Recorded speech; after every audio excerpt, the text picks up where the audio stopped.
Assalamualaikum warahmatullahi wabarakatuh. Salam sejahtera bagi kita semua. Sebelum saya memulai pemaparan pada hari ini, izinkan saya untuk memperkenalkan diri terlebih dahulu. Perkenalkan, nama saya Angga Wisnu Adianto. Saya berasal dari program studi Teknik Mesin Angkatan 2018. Nah, sebelum saya memulai pemaparan hari ini, izinkan saya untuk mengingatkan kepada Bapak Ibu sekalian untuk selalu mematuhi protokol kesehatan dengan selalu memakai masker, menjaga jarak, dan selalu untuk mencuci tangan.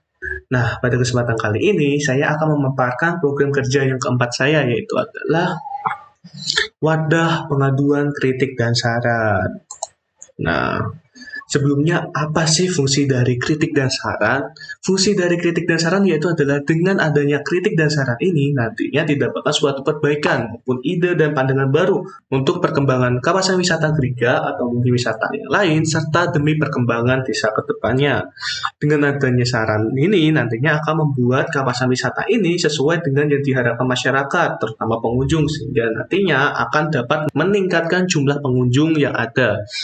Tingkat kepuasan pengunjung dan masyarakat akan semakin naik karena saran yang telah diberikan telah ditindaklanjuti oleh pihak padukuhan maupun pengelola.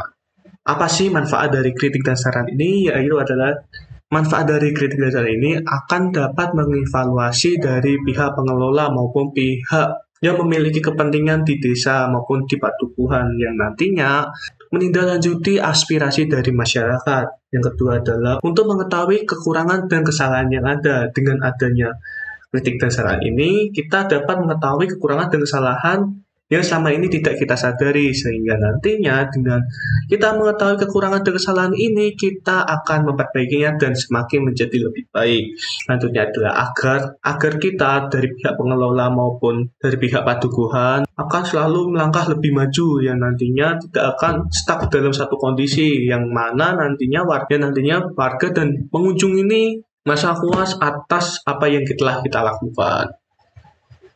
Nah, yang selanjutnya adalah agar termotivasi untuk mencari solusi atas kekurangan tersebut.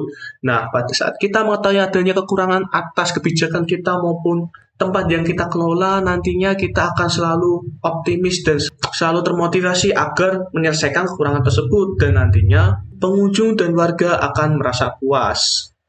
Nah, pada kesempatan kali ini kita akan menggunakan dua sarana, yaitu adalah baik online maupun offline.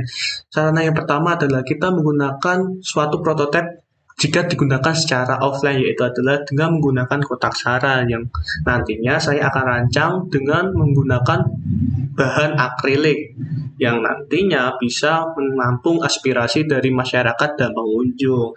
Yang kedua adalah melalui Google Form. Nah, pengumpulan form ini melalui media online yang nantinya diharap bukan hanya masukan yang berasal dari warga sekitar saja, melainkan dari seluruh pengunjung dan masyarakat yang pernah mengunjungi kawasan wisata, agar pengelola mengetahui kekurangannya. Nah, selain itu juga dengan adanya Google Form ini nantinya kita dapat terhindar dari paparan COVID-19, seperti itu. Selanjutnya saya akan menunjukkan desain prototipe dari kotak saran yang telah saya buat. Nah, pada kesempatan kali ini saya ingin menjelaskan desain yang telah saya buat sebelum saya mengeksekusi dari komponen akrilik yang nantinya saya buat menjadi kotak saran ini. Nah, di sini di bagian atas adalah tempat untuk memasukkan saran maupun surat yang nantinya akan kita ketahui tingkat kepuasan dan perbaikan apa sih yang harus kita lakukan, seperti itu. Di sini juga terdapat dua Excel yang nantinya akan berfungsi untuk membuka bagian sini. Jadi bagian sini tidak dilem sama sekali, yang digunakan untuk mengambil surat-surat atau saran-saran yang dari pengunjung atau dari masyarakat sekitar. Di sini juga saya menyediakan suatu tempat yang mana nantinya bisa diletakkan brosur tempat wisata kita maupun brosur pengumuman untuk masyarakat sekitar kita sebagai promosi untuk mengenalkan wisata kita. Nah, hasil dari desain ini akan dieksekusi menjadi alat seperti ini.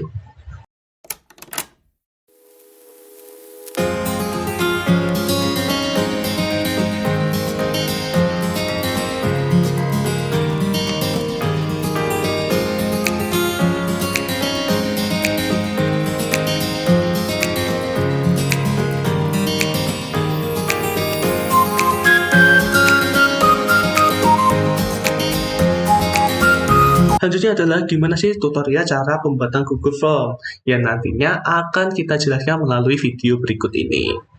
Pertama, pada kesempatan kali ini saya ingin menjelaskan gimana caranya kita membuat Google Form, yang mana fasilitas ini akan kita buat secara gratis. Pertama-tama kita buka browser yang akan kita gunakan, bisa menggunakan Google Chrome, Opera maupun Microsoft Edge. Nah, selanjutnya kita akan memasuki ke website Google, yaitu ada google.com. Nah, setelah itu kita akan mengetik di sini yaitu adalah Google Form. Nah, seperti ini nantinya akan muncul gambar seperti ini. Selanjutnya kita akan memasuki ke Google Form sign in, dan nantinya aksesnya akan membuat suatu formulir. Nah, di sini kita akan membuat formulir yang baru.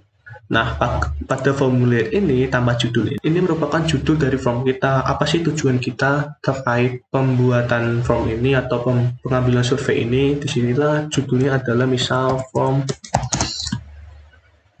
kepuasan pengunjung.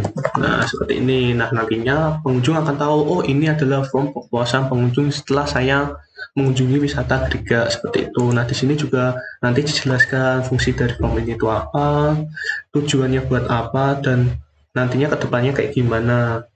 Nah, selanjutnya kita masuki bagian bawah, yaitu adalah di sini adalah tempat kita menanyakan sesuatu. Misal, apakah tingkat pelayanan dari kita memuaskan bagi pengunjung atau tidak. Nah, di sini nantinya akan muncul di layar setelah orang tersebut membuka link yang telah kita sebarkan tadi. Nah, di sini ada berbagai macam jenis pertanyaan. Ada jawaban singkat, yang mana nantinya pengunjung akan menjawab dengan secara singkat. Ada secara paragraf. Di sini nanti bisa dipilih sendiri paragraf, yaitu adalah yang mana nantinya pengunjung akan menulis secara paragraf atau kalimat yang panjang. Yang kemudian adalah pilihan ganda, yang mana seperti yang kita tahu ada beberapa option, nanti pengunjung tinggal memilih, dan kotak centang itu hampir sama. Nah, pada upload file ini nantinya apabila kita ingin menambahkan gambar, maka melalui fitur ini atau upload file ini. Yang kedua, yang selanjutnya adalah kita menggunakan skala linear, yang mana nantinya akan terdapat angka 1 sampai berapa yang telah kita tentukan. Nantinya pengunjung akan memilih salah satu penilaian tersebut. Nah, di sini ada kisi pilihan ganda, kotak centang, peta kotak centang, tanggal, waktu, terkait jam berapa sih kita mengisi form ini. Nah, untuk itu biasanya kita menggunakan skala linear, yang mana nantinya berfungsi untuk sebagai nilai dari tingkat kepuasan kita. Semisal pertanyaannya adalah apakah puas dengan pelayanan kita. Nah, selanjutnya di sini ada skala 1 sampai dengan 5 dan bisa diganti sampai 10 mentok. Nah, 5. Nah, di sini tabel opsional ini diisi pada nomor 1 itu menunjukkan sifat apa? Tidak puas. Dan di tabel 5 atau di poin 5 kita menunjukkan sangat puas.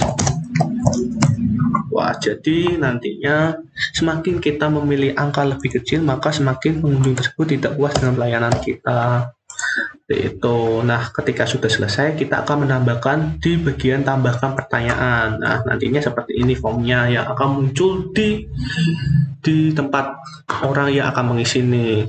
Nah, di sini ada 1 sampai 5, nantinya pengunjung berada memilih nomor berapa, sehingga semakin ke kanan akan semakin puas dan semakin ke kiri semakin tidak puas, seperti itu. Nah, di fitur ini di sini adalah tambahkan pertanyaan, jadi kita bisa menambahkan sesuka hati kita, baik itu pertanyaan isian singkat maupun pertanyaan paragraf. Yang kedua adalah import pertanyaan, yang mana nantinya apabila kita sudah membuat pertanyaan di luar, bisa dilakukan diimport pertanyaan secara langsung seperti ini. Nah, di sini bisa dilakukan penambahan teks. Jadi di sini tidak ada apa-apa atau tidak ada pilihan sama sekali. Jadi nantinya isinya tulisan saja. Yang kedua, yang selanjutnya adalah di sini kita bisa menambahkan gambar atau menyisipkan gambar dan juga menyisipkan video. Nah, selanjutnya apabila saat kita ingin membagi bagian satu dengan bagian yang lain, bisa menggunakan ini. tambahkan bagian yang mana nantinya bagian 1 apabila kita udah selesai mengisi semua bagian 1, maka lanjut ke bagian 2 seperti itu dan dilakukan seterusnya. Nah, di sini juga ada fitur gimana sih cara agar pengunjung ini mengisi semuanya tanpa adanya hal yang terlewat. Nah, di sini ada fitur namanya wajib isi, yang mana nantinya apabila pertanyaan ini tidak diisi, maka tidak dapat melanjutkan ke bagian selanjutnya atau bagian 2. Nah, di sini juga terdapat duplikasi apabila kita ingin mengopi atau ingin menggandakan dari pertanyaan yang telah kita buat. Di sini kita klik duplikasi yang mana nantinya pertanyaan duplikasi ini akan muncul di bawahnya. Nah, apabila gimana sih cara kita menghapus pertanyaan yang berlebih atau kita berlebihan menambahkan pertanyaan, bisa dihapus dengan cara seperti ini. Yang besar ini kita hapus, nah hilang, pertanyaan tersebut akan hilang. Nah, seperti itu. Nah, di sini saya sudah membuat suatu contoh form kepuasan dari objek wisata Krigak, yang mana di sini terdapat nama, umur, yang mana di sini kita hanya menjawab secara singkat atau jawaban singkat. Bisa dilihat di sini. Umur, tingkat kepuasan terhadap pemandangan alam, terhadap tumbuh-tumbuhannya, fasilitas dan sarana prasarannya, kebersihan kawasan dan infrastruktur dari tempat wisata, baik itu sinyal jaringan, instalasi air bersih dan pembuangan limbah. Nah, di sini saya juga menambahkan kritik dan saran terhadap pengelolaan wisata Krigak untuk pengembangan berkelanjutan. Nah, di sini pertanyaan ini bisa ditanyakan sesuai dengan apa yang ingin kita tanyakan. Jadi pertanyaan ini bisa berubah sewaktu-waktu. Nah, pada bagian 2 saya akan mengucapkan terima kasih telah mau mengisi form ini. Nah, gimana sih kalau kita sudah membuat form ini? Nah, kita akan klik di sini kanan atas, yaitu adalah kirim. Nah, kirim di sini. Nanti kita akan memilih kirim melalui link atau yang berada di tengah ini.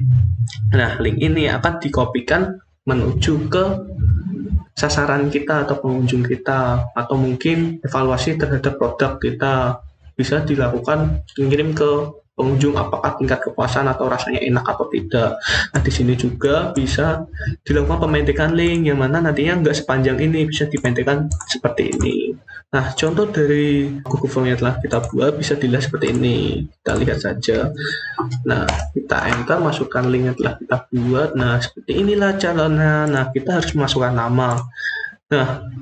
Nah, di sini apabila kita tidak mengisinya, di sini akan timbul pertanyaan ini wajib diisi. Jadi kita tidak bisa mengirimkan form ini. Nah, tidak bisa kita melanjut ke bagian kedua. Nah, kita isi terserah. Tanggal 21 semisal ya. Saya akan mengisi semuanya puas. Nah, saya mengisi seperti ini. Nah, selanjutnya kirim. Nah, setelah selesai, jawaban Anda telah direkam. Nah, seperti ini nantinya akan masuk ke sini, masuk pembuatan form tadi, yang mana nantinya kita masuk ke tab jawaban. Nah, di sini kita akan melihat jawabannya kayak apa, ringkasannya. Jika di sini banyak, nanti namanya ada banyak sekali nama dari orang yang mengisi ini, umurnya berapa. Nah, di sini kita akan mengetahui apakah ini ada puas apa enggak. Oh, ternyata pemandangan alamnya mereka puas, kebutuhannya mereka puas, sarana prasarananya juga puas, kebersihan kawasannya sangat puas. Nah, di sini sudah tersedia semua. Jadi kita tinggal melihatnya. Oh, di sini ada satu yang tidak puas. Siapa ini? Nantinya juga akan kelihatan seperti itu. Nah, kritik dan saran ini nantinya bisa kita ketahui apa saja kritik atau masukan dari warga atau maupun dari pelanggan kita atau maupun pengunjung yang nantinya bisa kita perbaiki dan akan meningkatkan kepuasan dari pengunjung atau ini. Nah, seperti itu. Nah, setelah itu kita kelola dan akan menjadi evaluasi bagi kita dan akan meningkatkan kinerja dari kita. Seperti itu. Nah, sekian dulu presentasi dari saya. Apabila ada kurang dan lebihnya, saya mohon maaf. Dan apabila Bapak Ibu sekalian memiliki pertanyaan, kritik, saran, maupun sanggahan, bisa langsung melalui WA Group atau private chat ke saya, atau bisa komen di kolom komentar di bawah. Nah, nantinya kami semua akan menjawab pertanyaan dari Bapak Ibu sekalian. Nah, sekian dulu pemaparan dari saya. Apabila ada kurang lebihnya, saya mohon maaf. Wassalamualaikum warahmatullahi wabarakatuh.